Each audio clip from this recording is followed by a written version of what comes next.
আজকে তেমন কিছু পড়ানোর ইচ্ছা ছিল না। তো গতদিনের যেহেতু ক্লাসটা আহ, আমার ফল্টের কারণেই মিস হয়েছে, তো সেই ব্যাপারগুলো রিক্যাপ দিতে আমি আজকে কিছু হয়তো নতুন বা আপনাদের লাইফের খুব গুরুত্বপূর্ণ একটা জিনিস হয়ে থাকবে এই জিনিসগুলো শিখলে। তো সেই জিনিসগুলো নিয়ে আজকে আমি কথাবার্তা বলবো। তো আশা করি আমার সাথেই থাকবেন। তবে বেশি না, আমি চারটা টপিক গুছিয়েছি। সেই টপিকগুলো হয়তো আপনার জন্য খুব ইফেক্টিভ হবে। আর চারটা টপিকের মাঝখানে আমি দুই তিনটা জিনিস একটু বেশি কথাবার্তা বলবো।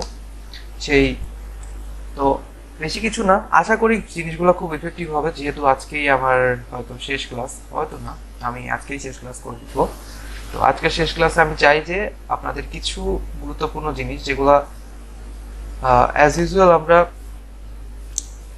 জানি, বাট সবসময় বেশি ভুল বা মিস্টেক গুলো করে থাকি, আর কিভাবে আমি জিনিসগুলো ইমপ্রুভ করতে পারি সেই জিনিসগুলো। তো আমি এখানে টপিকের নাম লিখি নাই, শুধু টপিক নাম্বার 1 দিয়েছি। তো টপিকের নাম আসলে যায় আসে না, জিনিসগুলা কি বা কোনটা স্যাটিসফ্যাক্টরি, কোনটা আপনার জন্য ইম্পর্টেন্ট বা কাজে দিবে, সেই জিনিসগুলো আমি দেখাবো আজকে। সো আমরা আপাতত বোর্ডে চলে যাই।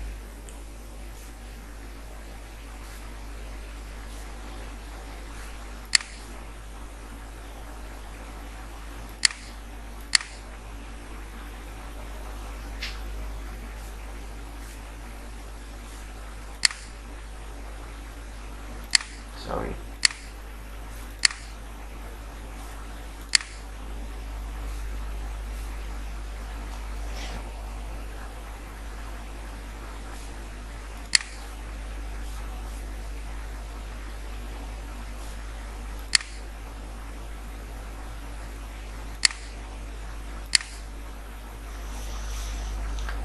আশা করি বোর্ডটা ক্লিয়ার দেখা যাচ্ছে।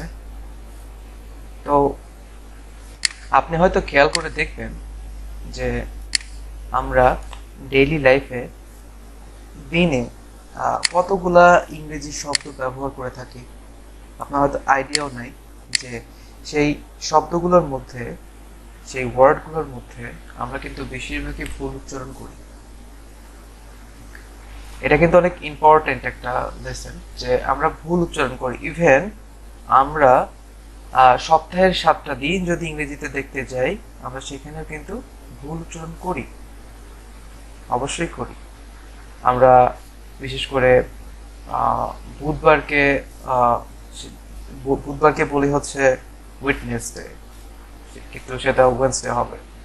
এরকম অনেক অনেক কিছু ভুল করি। সো কামন যে 10 বা 12টা বা 15টা যে ওয়ার্ড আমরা ভুল করি, সেগুলো আমি যেগুলো ভুল করে আসছি সেই জিনিসগুলো আপনার মাধ্যমে মাঝে আমি শেয়ার করব। যে জিনিসগুলো খুবই ইম্পর্টেন্ট, বা যে প্রোনাউন্সিয়েশন গুলো যে আমরা ভুল করি সেটাও আমরা কিন্তু। আচ্ছা, প্রথমেই শুরু করি হচ্ছে প্রোনাউন্সিয়েশন দিয়ে। ওকে,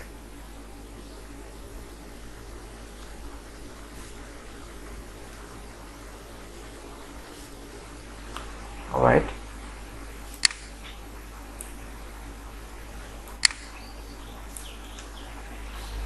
দেখেন, এটা আসলে আমরা বলে থাকি প্রোনাউন্সিয়েশন, প্রোনাউন্সিয়েশন, প্রোনাউন্সিয়েশন, অনেক কিছু বলে থাকি, কিন্তু এর সঠিক যে উচ্চারণটা সেটা হবে প্রোনাউন্সিয়েশন, প্রোনাউন্সিয়েশন।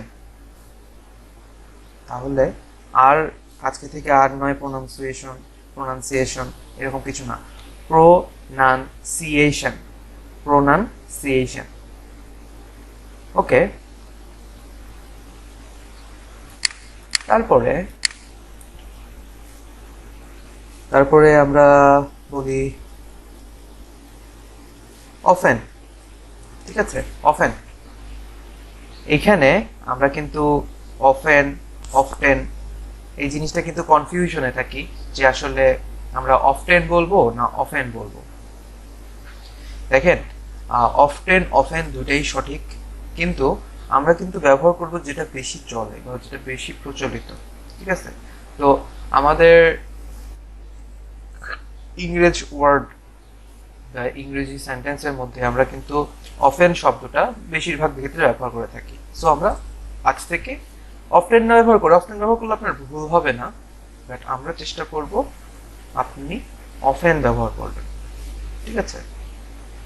আচ্ছা, এখন আমাদের এই ওয়ান স্টাডিতে যারা আছে তারা কিন্তু সবাই অন্টারপ্রেনার হতে চায়, ঠিক আছে? সে অন্টারপ্রেনার হতে চায়, বাট তারা কিন্তু অন্টারপ্রেনর এই ওয়ার্ডটা ঠিকঠাক মতো উচ্চারণ করতে পারে না। আমি অনেকজন দেখছি, ঠিক আছে? এরা ইন্টারপ্রেনর, ইন্টারপিওনর, হ্যাঁ, অন্টারপ্রেনার এরকম উচ্চারণ করে। কিন্তু একটা জিনিস খেয়াল করে দেখেন, আমি ওয়ার্ডটা লিখছি,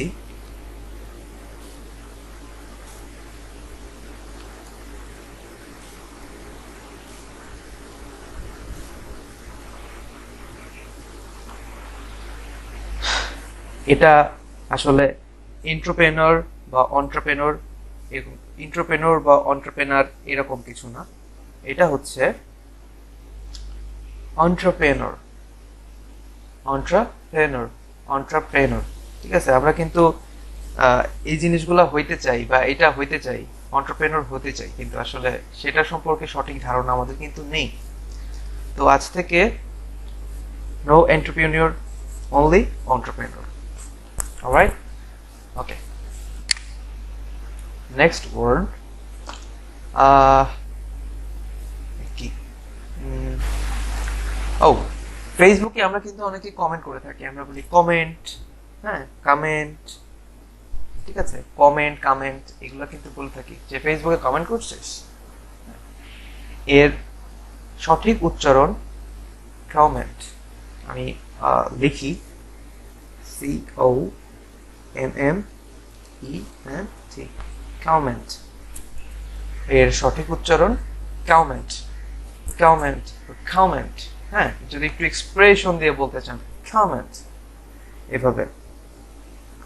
তারপরে আর একটা, সেটা হচ্ছে ভেজিটেবল, শাকসবজি। এখন ভেজিটেবল না ভেজিটেবল, এখন আপনি বুর্গির জ উচ্চারণ করবেন নাকি জ উচ্চারণ করবেন, কোনটা? এখন আমি ওয়ার্ডটা লিখি VEGETABL। অলরাইট, তো আমরা বেশিরভাগ ক্ষেত্রেই অনেকেই উচ্চারণ করে থাকি ভেজিটেবল। আসলে একটা জিনিস খেয়াল করেন, আমাদের এই ছোট্ট ছোট্ট জিনিসগুলো যদি আমরা সঠিক সঠিক না শিখি, তাহলে কিন্তু আমাদের মানে অভ্যাসটা নষ্ট হয়ে যাবে। এখানে হয়তো অলরেডি আমাদের অভ্যাসটা নষ্ট হয়ে গেছে, তো এই অভ্যাসগুলো কিন্তু আমরা এখনো নতুন করে তৈরি করতে পারি। অভ্যাস তৈরি করার কিছু না, আপনি যদি এরকম ধরে ধরে ধরে ধরে জিনিসগুলো প্র্যাকটিস করেন, তাহলে কিন্তু আর কোনো প্রবলেম হওয়ার কোনো চান্সই নেই। আমি আশা করি, আমি বিশ্বাস করি, ঠিক আছে? শুধু আপনারও বিশ্বাস করতে হবে যে হ্যাঁ, আমি অবশ্যই পারবো। আমার বেশ কিছুদিন আগে ইউটিউবে, হ্যাঁ ইউটিউবেই হবে, হয়তো টেলিভিশনে প্রথম দেখেছিলাম যে একটা রিক্সাওয়ালা শুধুমাত্র ফরেনদেরকে উঠায় আর কি, যারা উনি এয়ারপোর্টে দাঁড়ায় থাকে, বাইরে থেকে যখন ফরেনরা আসে, সেই ফরেনকে শুধুমাত্র হচ্ছে নিয়ে ঘুরে বেড়ায় বিভিন্ন জায়গায়। সে তার সাথে 5 থেকে 10 বছর পর সাক্ষাৎকারে এরকম দেখা গেছে যে তিনি ফ্লুয়েন্টলি ইংরেজিতে কথা বলতেছে, কোনো সমস্যা নেই। তার মানে কি, আমাদের স্পোকেন ইংলিশ শেখার জন্য কি খুব গ্র্যাজুয়েশন কমপ্লিট করতে হবে, বিএসসি, অনার্স, মাস্টার্স এগুলো পাস করতে হবে এরকম না। আপনি শুধু, আমি তো প্রথম দিন থেকেই বলতেছি যে কোনো কিছু, হ্যাঁ, এডুকেশন লেভেল অবশ্যই আমাদের দরকার, সবারই দরকার, কিন্তু এটারও ভিত্তিতে আমাদের কিন্তু এটা একটা হ্যাবিট। সো আমি প্রথম দিক থেকেই বলে আসতেছি যে আপনারা শব্দগুলো ব্যবহার করবেন বা এই হচ্ছে প্রোনাউন্সিয়েশন গুলো কিভাবে উচ্চারণ করবেন, এটার উপর কিন্তু একটা খুব বড় মাত্রার একটা জিনিস দরকার, সেটা হচ্ছে ওয়েল ডেভেলপড হ্যাবিট। এই শব্দটা ভাঙলে আপনারা দেখবেন ওয়েল মানে ভালো, ডেভেলপড আপনারা যখন কোনো কিছু ডেভেলপ করবেন, আর হ্যাবিট, এই তিনটা জিনিস খুব ভালো একটা হ্যাবিট দরকার। এটা থাকলে আপনি ইনশাল্লাহ অবশ্যই পারবেন, আপনাকে অত হাই লেভেলের এডুকেশন ডিগ্রি দরকার হবে না। অলরাইট, তাহলে তাহলে আমরা কি উচ্চারণ করব? Not vegetable, only vegetable. আচ্ছা, এখন আমরা অনেকেই রেস্টুরেন্টে খেতে যাই নাকি রেস্টুরেন্টে খেতে যাই, এটা নিয়ে কনফিউশন হয়। এখন আপনার এক বন্ধু আপনাকে এসে বলল যে বন্ধু চল রেস্টুরেন্টে খেতে যাই, তখন আপনি তাকে ভুল ধরিয়ে দিয়ে বলবেন না দোস্ত এটা রেস্টুরেন্ট না, রেস্টুরেন্ট। ঠিক আছে, এভাবেই কিন্তু শিক্ষাটা শুরু হয়। তো আজ থেকে আমরা, আচ্ছা আমি ওয়ার্ডটা লিখি,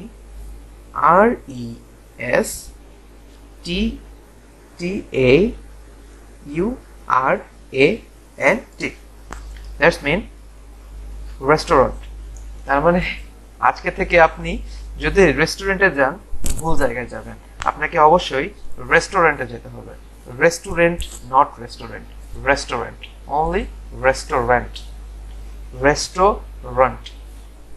ওকে, তারপরে আমরা এই জিনিসটা আরো বেশি ভুল করে থাকি, এবং এই জিনিসটা ভুল আমাদের খুব বেশি হয়। যে জিনিসটা আমরা ওমেন ওমেন ওমেন না ওয়েমেন, হ্যাঁ আমরা বলি যে ওই সেটা একটা ওয়েমেন, মহিলা, বা ওম্যান, উইমেন, কোনটা আমরা উচ্চারণ করবো? আমরা কিন্তু দুটাই ভুল উচ্চারণ করি একদিক থেকে। ঠিক আছে, তো প্রথম যেটা সেটা হচ্ছে ওম্যান, এর উচ্চারণটা কি হবে? Women, women, women, man. Secondly যেটা সেটা হচ্ছে উইমেন। সো এই জিনিসটা আমরা কিন্তু কখনোই ভুল করবো না, এটা একটা common mistake, common mistake. So এই কমন মিস্টেকটা আমরা কিন্তু কখনোই করবো না, like women and women, of course এটাই হবে।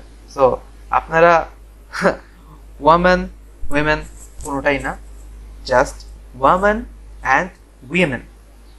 একটু জোর দিয়ে বলতে হবে, শিখতে হবে, প্র্যাকটিস করতে হবে, আর কিছুই না।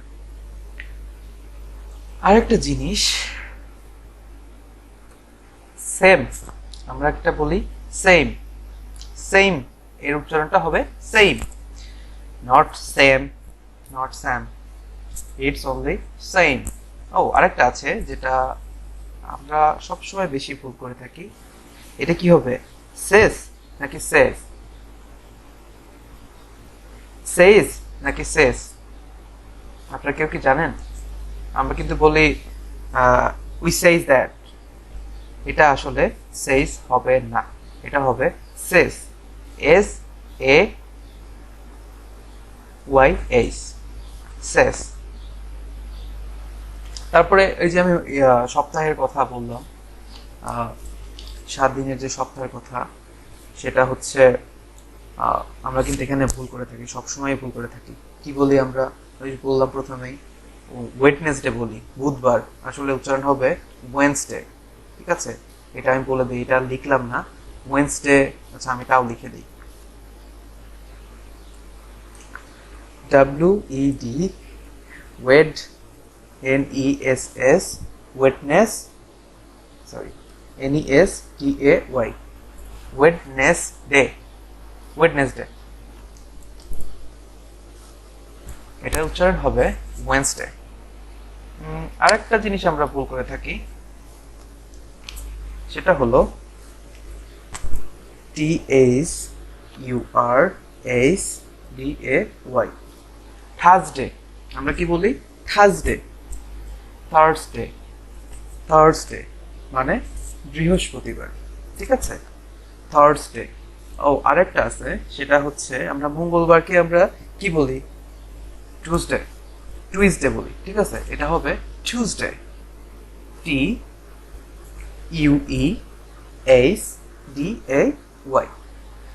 টুইসডে না, টুইসডে না, অনলি টুইসডে।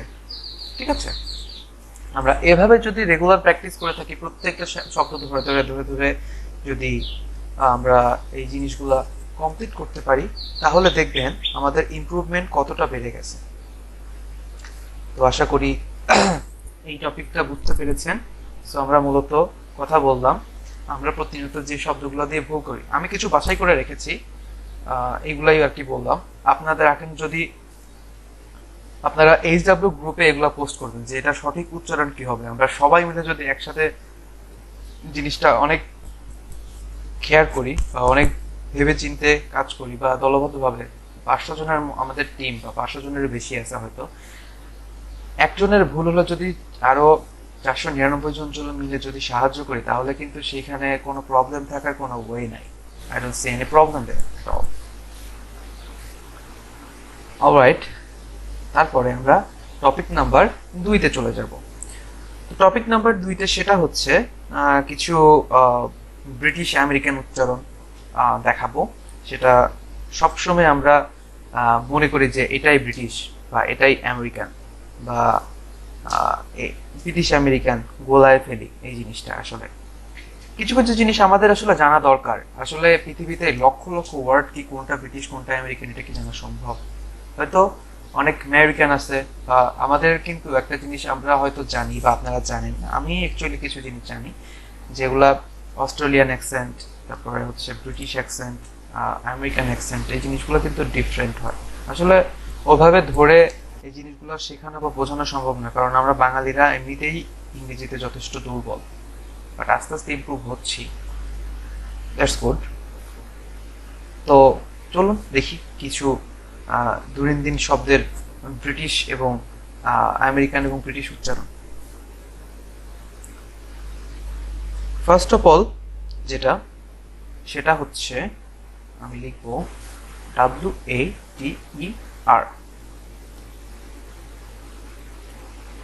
ওয়াটার। এটার এখন এখন আমরা আসলে সব থেকে ব্রিটিশ উচ্চারণগুলোতে বেশি স্বাচ্ছন্দ্য বোধ করি, আর আমেরিকান গুলো তো সামনে পিছিয়ে অনেক সময় ওরা নাই করে দিয়ে শব্দগুলো বলে। আর বিশেষ করে আমরা যারা বাঙালি আছি অনেকজন কিন্তু এখন আমেরিকান অ্যাকসেন্টে কথা বলতে পারি, বাট আমাদের কিন্তু ব্রিটিশরা অনেকদিন ধরে শাসন করে গেছে। হ্যাঁ, সেই ক্ষেত্রে আমাদের পৃষ্ঠপোষকতা যেহেতু ছিল, তো সেই ক্ষেত্রে আমরা কিন্তু ব্রিটিশটাই বেশি বলে থাকি অ্যাকচুয়ালি। তো ওয়াটারের ওয়াটারের ওয়াটা না ওয়াটার কোনটা কি হবে এটা আমি একটু কেয়ারফুল ভাবে বলে দিই। সেটা হচ্ছে যদি ব্রিটিশ হয় বা ব্রিটিশ অ্যাকসেন্ট দিয়ে আপনি বলতে চান সেটা হবে ওয়াঠা, মানে ওয়াঠা, এটা ওয়াঠা।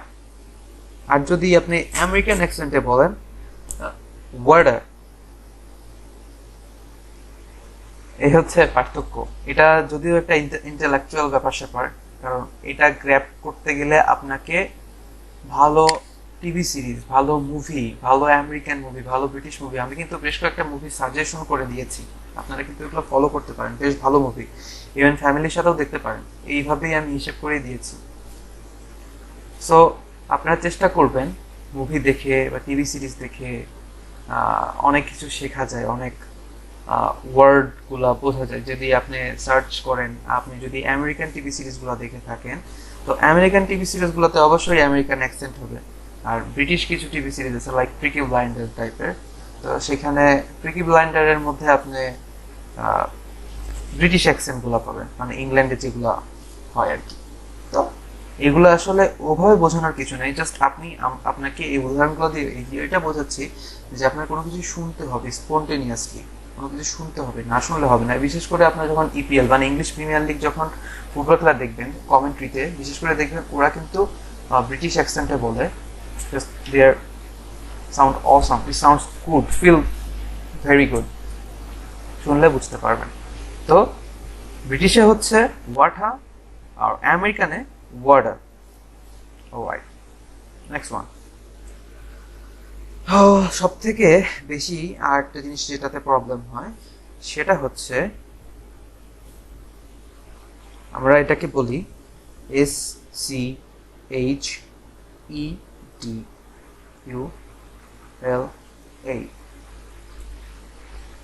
তাহলে এটা কি হলো? শিডিউল বলি আমরা, শিডিউল।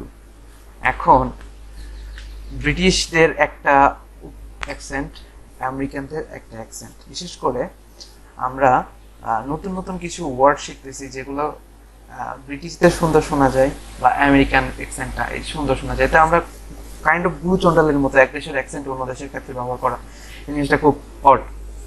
সো আমরা এই শিডিউলটাকে যারা শিডিউল যারা বলি সেক্ষেত্রে ব্রিটিশরা উচ্চারণ করে হচ্ছে শেজো, ঠিক আছে, শেজো শেজো। আর যারা আমেরিকান আছে তারা উচ্চারণ করে স্ক্যাজুয়াল। ঠিক আছে, schedule. Schedule sounds good, right? Schedule, এটা সুন্দর শোনা যায়। সো এই ছিল আমাদের শিডিউল, আর সেটাকে ব্রিটিশরা বলে শিডিউল, আর আমেরিকান বলে বা আমেরিকানরা বলে স্ক্যাজুয়াল। Alright, next word. আমাদের একটা কিন্তু প্রবলেম হয়, আইদার আমরা বলি হচ্ছে আইদার, EITHER, আইদার, আর একটা হচ্ছে নাইদার, যেটাকে আমরা বলি আর কি THER। এই আইদার আর নাইদার, সেটা ব্রিটিশ আমেরিকানও কিছু ব্যাপার স্যাপার আছে, বা সেটা হচ্ছে আইদারের ব্রিটিশ আমরা আইদার বলি, আইদার কিন্তু আইদার যেটা আমরা বলি সেটা কিন্তু ব্রিটিশ, আর আমেরিকানরা বলে ইদার। সেম ক্ষেত্রে সেটা নাইদারের ক্ষেত্রেও হয়। আমরা যে আইদার বা নাইদার বলি এটা কিন্তু প্রবলেম না, কিন্তু আসলে আমেরিকান ব্রিটিশের ব্যাপার স্যাপার বুঝেন। তো আইদারকে যদি আমরা ব্রিটিশে আইদার বলি আর আমেরিকানকে বলি হচ্ছে ইদার, সো সেম ক্ষেত্রে নাইদার আর আমেরিকান ক্ষেত্রে নিদার। That's all. তারপর আরো কিছু 2-3টা ওয়ার্ড দেখাই, সেটা হচ্ছে ওকে, সেমি। এখন এটাকে আমরা ব্রিটিশ বা আমাদের যারা ব্রিটিশ আগের থেকে পড়ে আসছি বা বই খাতায় পড়ে আসছি সেই সব জিনিস ব্রিটিশে লেখা। এখন আমেরিকানরা নতুনভাবে নিয়ম চালু করছে, তো এটাকে কি হবে? সেমাই। সেমাই। আর যেটাকে ব্রিটিশরা বলে সেটা হচ্ছে সেমি। সেমি, তারপরে আমেরিকানরা বলতেছে সেমাই। ওকে, লাস্ট একটা জিনিস দেখি, সেটা হচ্ছে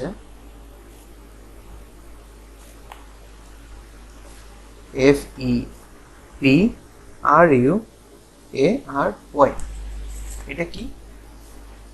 ফেব্রুয়ারি। ফেব্রুয়ারি, এটা আমরা বাংলাদেশের লোকজন বলে থাকি যে ফেব্রুয়ারি মাস, কিন্তু ব্রিটিশের যে অ্যাকসেন্ট সেটা হচ্ছে ফেব্রুয়ারি। ফেব্রুয়ারি, ফেব্রুয়ারি, ফেব্রুয়ারি, ফেব্রুয়ারি। দেন আমেরিকান যে অ্যাকসেন্ট হবে সেটা হচ্ছে ফেব্রুয়ারি। ওরা সব কিছু উড়ায় দিছে একদম, মানে এখানে ফেব্রুয়ারির আগে আপনার যে উচ্চারণটা করে, ওরা বি এর পরে আই দিছে, ইউ এর আগে আই দিছে, মানে এরকম ভাবে ফেব্রুয়ারি, ফেব্রুয়ারি, এরকম একটা উচ্চারণ। এই ছিল হচ্ছে উচ্চারণ নিয়ে কথাবার্তা। আপনারা যদি এভাবে এইভাবে শুনেন তাহলে হবে না, আপনাকে প্রচুর পরিমাণে মুভি দেখতে হবে, টিভি সিরিজ দেখতে হবে। ঠিক আছে, নতুন নতুন টিভি সিরিজ, ভালো ভালো কিছু। আমি টিভি সিরিজের ব্যাপারটা মনে হয় এখনো গ্রুপে দিই নাই, ওটা আজকে দিয়ে দিব, যে 10টা ভালো টিভি সিরিজ যেটা থেকে আপনারা ইংলিশ লার্ন করতে পারবেন।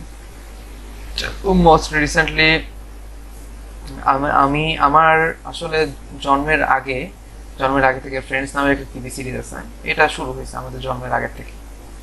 তো আমি আসলে অনেকদিন আগে দেখছিলাম, লাইক 2015, 16, 17 দিকে টিভি সিরিজটা দেখছিলাম পুরোটা, বাট আমার এখনো মনে নেই।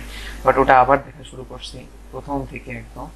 10টা সিজন, 1994 থেকে 2004 পর্যন্ত মেবি, এরকমই হবে। হ্যাঁ, তো 10 বছরে 10টা টিভি সিজন বের হয়েছে। তো আপনারা এই ফ্রেন্ডসটা দেখলে বুঝতে পারবেন যে কত সুন্দর, খুব জোস একটা টিভি সিরিজ, অনেক জোস।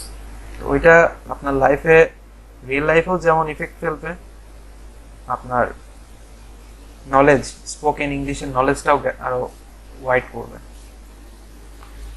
অলরাইট, তাহলে আমরা নেক্সট একটা টপিকে চলে যাই।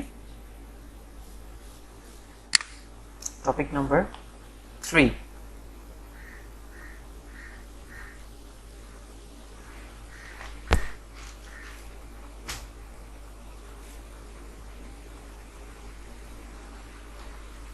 তো টপিক নম্বর 3 হচ্ছে একটু জটিল, বাট জটিল আপনাকে নিতেই হবে যেহেতু আপনি স্পোকেনে ভালো হতে চাচ্ছেন। আমি নিজেও ভালো হতে চাই আরো। তো এই শব্দগুলো ব্যবহার করলে ইংরেজিতে অনেক বেশি স্মার্ট শোনা যাবে। এটা is not kind of idioms and phrases, এরকম কিছু না, বাট কিছু ইন্টেলেকচুয়াল বা হাই ফ্রিকোয়েন্সি ওয়ার্ড আমি বলেছিলাম, সেই ব্যাপারগুলো আমি আপনাদের দেখাবো। ওকে, প্রথমে যে ওয়ার্ডটা আমি বলবো সেটা হচ্ছে এলুসিডেট। আপনারা খাতায় লিখে নিতে পারেন। এলুসিডেট এর অর্থ হচ্ছে আপনি যখন কোনো কিছু কাউকে ব্যাখ্যা করবেন বা ব্যাখ্যা করতে যাবেন বা কারো কাছে ব্যাখ্যা করবেন, সেই ক্ষেত্রে এই এলুসিডেট এই জিনিসটা বা এই ওয়ার্ডটা আমরা কিন্তু বোঝাই। খুব ইফেক্টিভ, বা আপনার বললে আপনার 10টা লোক তাকায় থাকবে মাস। এটা হয়তো অনেক কিছুর সাথে মিলতে পারে, but elucidate the most recommended word. ঠিক আছে, খুব ভালো একটা ওয়ার্ড। কোনো কিছু ব্যাখ্যা করতে চাই, আপনি যখন বিশেষ করে আমাদের রিসার্চ পেপার আমরা যখন লিখতেছি, আমরা রিসার্চ পেপার লিখতেছি, সেই রিসার্চ পেপারের ক্ষেত্রে আমরা এরকম হাই ফ্রিকোয়েন্সি ওয়ার্ডগুলো ব্যবহার করে থাকি। ঠিক আছে, 5-7টা রিসার্চ পেপার আপনি যদি ইঞ্জিনিয়ারিং স্টুডেন্ট হয়ে থাকেন বা অন্যান্য ব্যাকগ্রাউন্ডের স্টুডেন্টরাও কিন্তু অনেক কিছু রিসার্চ পেপার লেখে, লাইক স্ট্যাটিস্টিক্স। অন্য জেনারেশন ডাক্তাররা ওরা রিসার্চ পেপার লেখে যারা বিশেষ করে ডক্টরেট পিএইচডি করে। তো রিসার্চ পেপারের ক্ষেত্রে এইরকম ওয়ার্ড ব্যবহৃত হয়। এখন কোয়েশ্চেন হইতে পারে যে আমি কেন আপনাদের এই ওয়ার্ডগুলো শেখাচ্ছি? আপনি যদি এই টাইপের ওয়ার্ড 10 দিনে 10টা মুখস্থ করেন এবং 10 দিনে 10টা বলতে পারেন, আপনার লাইফটা কিভাবে চেঞ্জ হবে আপনি বুঝতে পারতেছেন? আমি যদি এখন না শিখে আরো যদি 5 বছর আগে এরকম জিনিস শিখতাম, আমি আজকে বাংলাদেশে থাকতাম না, এরকম একটা অবস্থা হইতো হয়তো বা। জাস্ট এরকমই বলতেছি। সো এই ওয়ার্ডগুলো আপনি 1 মাসে একটা করে শেখেন, কোনো সমস্যা নাই। 7 দিনে একটা করে শেখেন, কোনো সমস্যা নেই। 5 দিনে একটা শেখেন, বাট আপনি শিখলে আপনার কি পরিমাণে ইমপ্রুভ হবে লাইফে, মানে কতটা আপনি স্মার্ট ওয়ার্ড ব্যবহার করে কতটা স্মার্টনেসের সহিত আপনি যে কথাগুলো তৈরি করতে পারবেন, ইট জাস্ট আমি মানে আপনার কোনো আইডিয়াই নেই। তো এটার অর্থ হচ্ছে কোনো কিছু ব্যাখ্যা করা। তো এরকম হতে পারে যে আপনি হয়তো কাউকে একটা জিনিস কনসেপ্ট বোঝাইতে চাইতেছেন, সেই তাকে বলতেছেন যে আপনি কি could you could you elucidate could you elucidate the concept so that I can fully understand it, মানে তুমি কি এই ব্যাপারটা ব্যাখ্যা করবা, তুমি কি এই ব্যাপারটা ব্যাখ্যা। আচ্ছা, আমি সেন্টেন্সটা লিখি। সেটা হচ্ছে could you elucidate that concept so that I can fully understand it.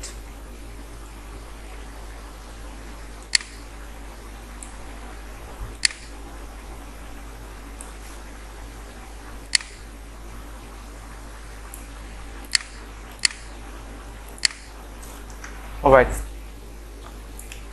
Could you elucidate that concept so that I can understand I can fully understand it?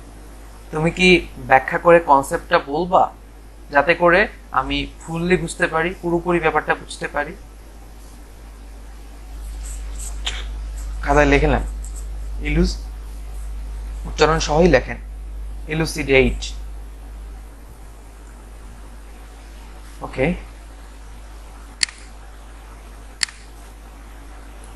আমি নেক্সট ওয়ার্ডে চলে যাচ্ছি। এরকম আমি 5টা ওয়ার্ড দিব, 5টা ওয়ার্ড আপনি শিখবেন, আপনার কি পরিমাণ উন্নতি হবে জাস্ট বিলিভ। আপনার হোমওয়ার্ক থাকবে এরকম এইগুলোর উপর, আমি বলে দিচ্ছি।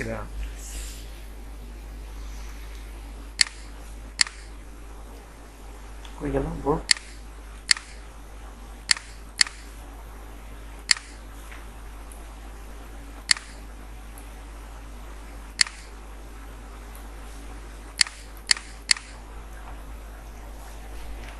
অলরাইট, আরেকটা হচ্ছে ম্যালাইস, MALAAISE, সরি, এটা হচ্ছে ম্যালাইস।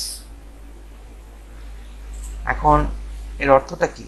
অর্থটা শুনলে হয়তো বলবেন যে এটা এরকম ওয়ার্ড তো অনেকে আছে, কিন্তু ওই যে বললাম অন্যান্য ক্ষেত্রে হাই ফ্রিকোয়েন্সি ওয়ার্ডগুলো ব্যবহার করতে হবে।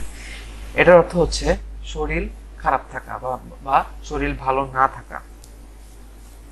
ঠিক আছে, এটা মানে ম্যালাইস এই জিনিসটা শুনে মনে হচ্ছে যে এটা কোনো একটা রোগের নাম, হয়তো বা আমি ওভাবে রিসার্চ করি নাই যে আসলে এটা রোগ শোক থেকে এসেছে কিনা, বাট ওয়ার্ডটা শুনে মনে হচ্ছে যে হ্যাঁ, এই জিনিসটা অনেক মনে হচ্ছে কোনো কিছু রোগের নাম বা কোনো বৈজ্ঞানিক রোগের নামটা, বাট এরকম কিছু না। এর অর্থ হচ্ছে শরীর খারাপ থাকা বা শরীর ভালো না থাকা। দ্যাট মিনস এখন যদি আপনি বোঝাইতে চান কাউকে যে আই সাফার্ড ফ্রম লাইফ, মানে আমার শরীর ভালো থাকে না, that kept I from going to school, তাই সেই কারণে আমি স্কুলে যাইতে পারি না, আমার শরীর ভালো থাকে না সেই জন্য আমি স্কুলে যাইতে পারি না। That means I suffered suffered from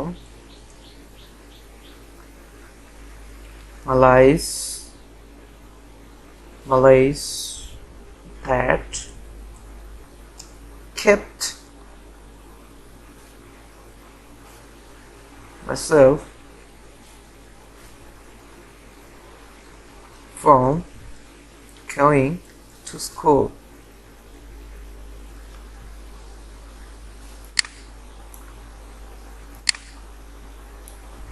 মানে কি?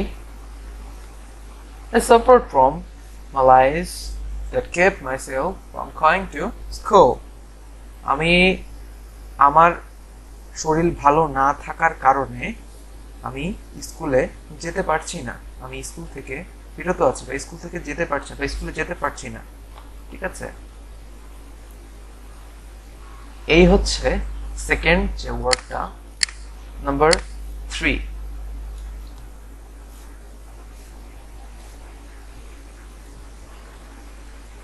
আমি সেন্টেন্স ওয়ার্ডটাকে লিখি, SCINTILLATING।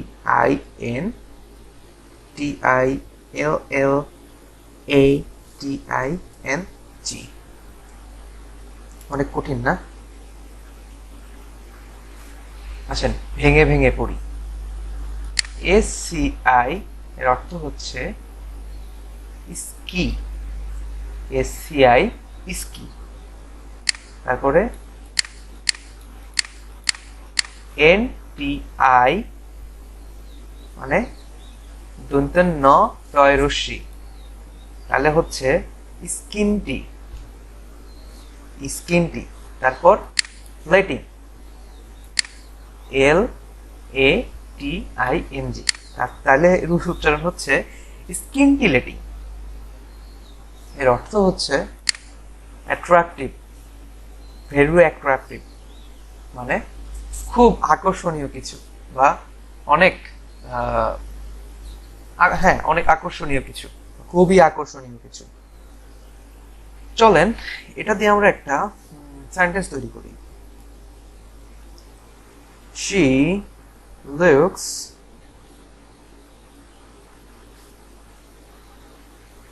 skinty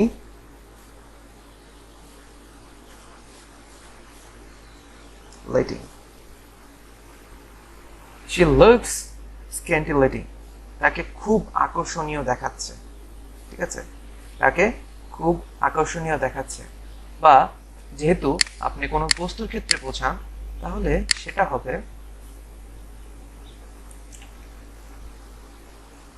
she made a scintillating, এটা কিন্তু সহজ উচ্চারণ, দেখেন scintillating, বেশি প্যারা নাই। she made a scintillating gift,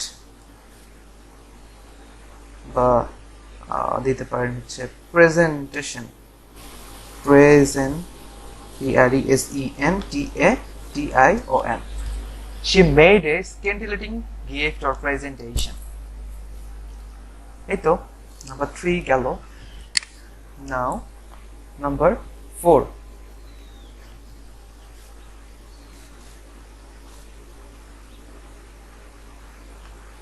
লিখি OBFUSCATE,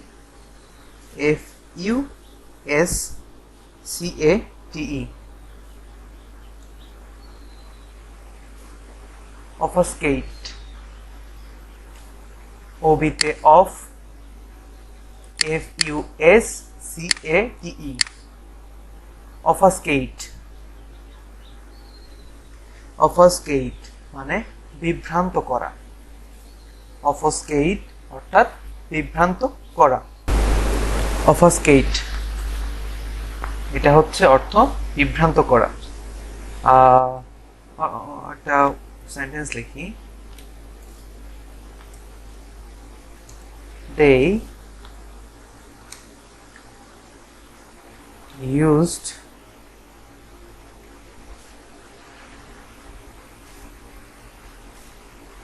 bad picture to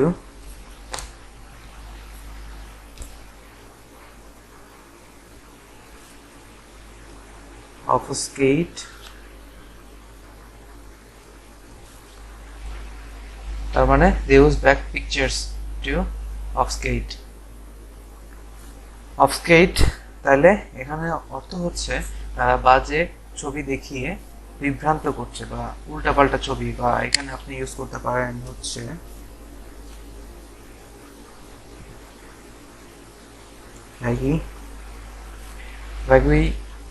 they used to vague picture to obfuscate। অনেকেই কমেন্টে দেখলাম যে লিখছেন যে হচ্ছে উচ্চারণ সহ দিতে। আপনারা একটু ভিডিও দেখে উচ্চারণগুলো বাংলায় লিখেন, এটাই আপনাদের homework. That will be very helpful. এই তো গেল, 4টা গেল। আর একটা সেটা হচ্ছে QUID, quid pro quo। quid pro quo এর অর্থ কিছু নেওয়ার পরিবর্তে কিছু দেওয়া, মানে গিভ এন্ড টেকের একটা সম্পর্ক। লাইক আগে প্রাচীন যুগের মানুষরা কি করতো, এই প্রথা চালু করতো, কুইড প্রো কুইকো। এই প্রথাটা কিন্তু চালু ছিল, একটা জিনিস নেবেন আর একটা জিনিস দিয়ে যাবেন। তো একটা সেন্টেন্স হয়ে যাক।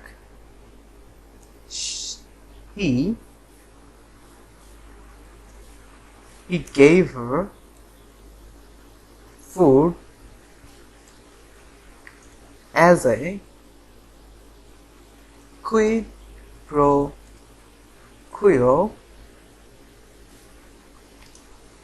for her doing his work। এর অর্থ দাঁড়ালো, আপনারা হয়তো এতক্ষণ বুঝতে পেরেছেন, হ্যাঁ আপনারা ঠিকই বুঝতে পেরেছেন। he gave her food, সে তাকে খাবার দিয়েছে।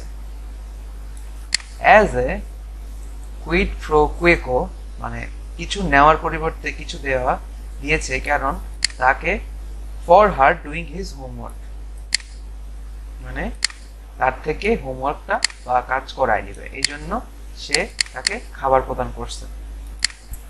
That's it. It's easy, very easy, huh? So আপনারা এই জিনিসগুলা প্র্যাকটিস করবেন, রেগুলার প্র্যাকটিস করবেন, যেটা আপনাদের জন্য খুব বেশি ইফেক্টিভ হবে। অলরাইট, লাস্ট যে জিনিসটা সেটা হচ্ছে টপিক নাম্বার 4। টপিক নাম্বার 4-এ আমি কিছু জিনিস বলবো আর সেগুলো আপনারা মনোযোগ দিয়ে শুনবেন।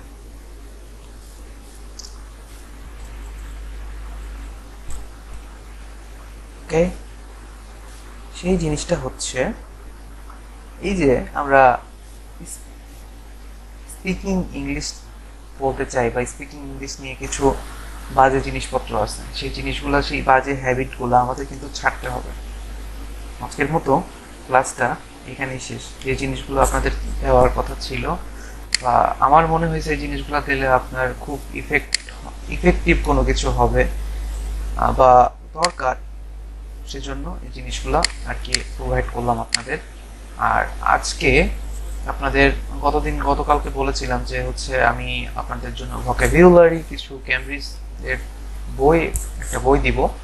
হ্যাঁ, আজকে দিব সেটা গিভ হয়ে দেওয়া হবে। সেটা অবশ্যই আপনাদের নীরব ভাই কিছু প্রসিডিউরের মধ্যে দিয়ে জানাই দিবে রাতের মধ্যে। আর হোমওয়ার্কটা হচ্ছে টপিক 1, টপিক 2 আর টপিক 3 তিনটাই আপনাদের লিখে দিতে হবে। এবং বিশেষ করে সব থেকে বেশি যেটা আপনারা এফোর্ট দিবেন সেটা হচ্ছে এই যে কিছু হাই ফ্রিকোয়েন্সি ওয়ার্ড যেগুলো বললাম, সেই ওয়ার্ডগুলো আপনারা অবশ্যই হোমওয়ার্ক হিসেবে আপনারা দিবেন বা আপনারা নিজেদের চেষ্টা করবেন।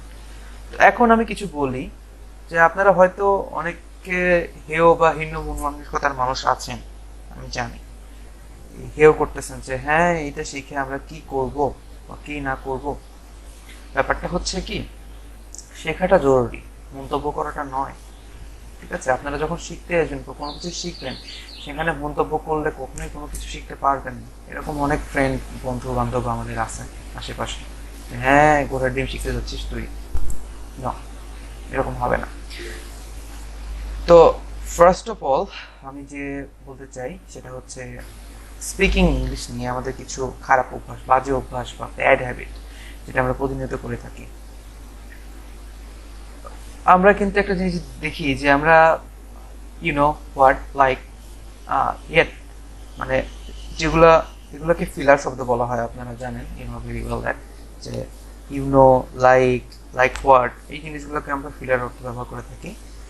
মানে আমরা কিন্তু যখন স্পোকেন ইংলিশ বা স্পিকিং যখন শুরু করি তখন কিন্তু আমরা এই জিনিসগুলো খুব বেশি ব্যবহার করে থাকি। ঠিক আছে, আমরা মনে করি যে আসলে এই জিনিসগুলো বললে হয়তো আমরা আমেরিকানদের মতো বা নেটিভ স্পিকার যারা আছেন তাদের মতো কথা প্রোনাউন্সিয়েশন হয়ে যাবে। No, that's not right thing. আপনারা চেষ্টা করবেন ওভার ইউজিং ফিলারগুলো ব্যবহার না করতে। ঠিক আছে, যেমন সেন্টেন্সের মধ্যে ইউনো, লাইক, ওয়েল এগুলো ব্যবহার করবেন না। আর একটা বিষয় সেটা হচ্ছে যে স্পিকিং টু ফাস্ট, কখনোই খুব দ্রুত আপনারা কথাবার্তা বলার চেষ্টা করবেন না। অনেকেই মনে করেন যে বেশি ফাস্ট কথা বললে মনে হয় যে অনেক স্মার্ট শোনাবে বা আমেরিকানদের মতো বা ব্রিটিশদের মতো শোনাবে, কিন্তু মনে রাখবেন ভালো ইংরেজি স্পিকাররা কিন্তু ফাস্ট কথা বলার চেয়ে চিন্তা করে কথা বলে। ফাস্ট কথা কেউ বলতে চায় না বা খুব চিন্তা করে খুব সূক্ষ্মভাবে কথাবার্তা বলে। হ্যাঁ, আপনারা হয়তো টেইবার আছে বা আমেরিকায় বা হ্যান ত্যান এটা ওটা তাদের সাথে বলতেই পারেন, কিন্তু এটার ইম্পর্টেন্স আছে। সেই সময় একটু ফাস্ট কথাবার্তা বলা যাবে না আপনি যখন বিগিনার লেভেলে আছেন সেক্ষেত্রে। আরেকটা ব্যাপার সেটা হচ্ছে মামলিং, মানে আপনার কথা বলার সময় যে দ্রুত কথা বলতে যাবেন, যে সেই সময় যে আপনি কথা বলতে বলতে কথার মধ্যে জড়িয়ে যাবেন, সেই জিনিসটা কিন্তু অবশ্যই করবেন না। ঠিক আছে, কথা বলার সময় স্পষ্টভাবে কথা বলার চেষ্টা করবেন, বেশি দ্রুত না বলে ধীরে ধীরে বলবেন। আর একটা বিষয় লাস্ট অফ অল, সেটা হচ্ছে speaking too loud or too soft বা খুব স্লো। সেটা হচ্ছে স্লো না, আসলে সেটা সফট, মানে নরম বা খুব আস্তে বা খুব লাউডলি কথাবার্তা বলবেন না। স্লোলি বলবেন, মিডল একটা ফ্রিকোয়েন্সিতে বলবেন, যাতে সবার বোধগম্যতা খুব ভালো হয়।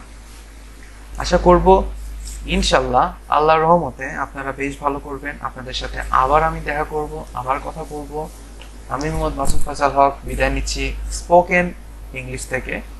আর হ্যাঁ, আপনারা একটা চেষ্টা করবেন অবশ্যই ইকো ফ্রেন্ডলি হওয়া, বেশি বেশি পরিবেশের রক্ষণাবেক্ষণ করবেন, গাছপালা লাগাবেন।